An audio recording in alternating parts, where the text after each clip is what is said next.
Magandang araw sa lahat, welcome po ulit dito sa ating channel ang Biyahe y Komida. Maraming salamat sa lahat ng nag-subscribe indeed. Punta tayo sa ating topic, February 28, 2026. Manny Pacquiao super proud kay Alex Ayala, keep it up. Ibinandera ni pambansang kamao na si Manny Pacquiao ang kanyang suporta para sa Filipina tennis player na si Alex Ayala.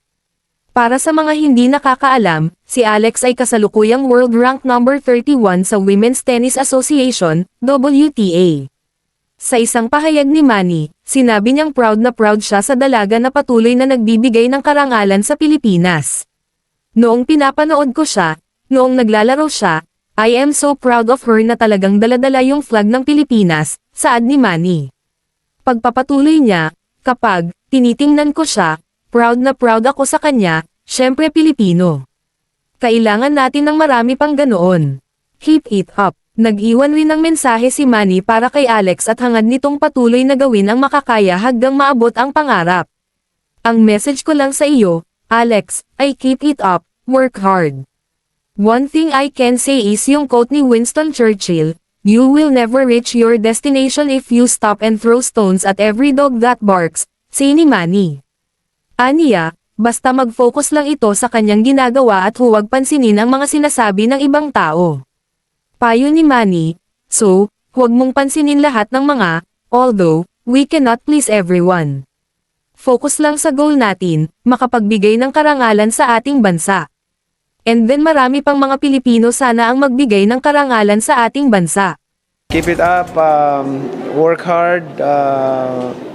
One thing that I can say, yung quote ni Winston Churchill, you will never reach your destination if you stop and throw stone at every dog that barks.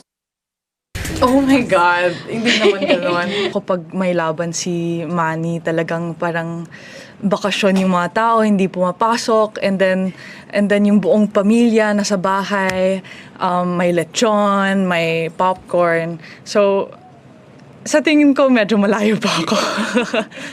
Mag-subscribe sa YouTube channel ng News 5 Everywhere at laging bisitahin ang website ng Bandera para sa mga bagong showbiz chika balita. I-click ang mga link sa description box. At yan ang ating latest showbiz chika update for today. Huwag kalimutan mag-subscribe, i-click ang notification bell for more showbiz chika updates at suportahan po ang ating Facebook page. Maraming salamat sa lahat ng nag-subscribe indeed. Magandang buhay sa lahat. Adios.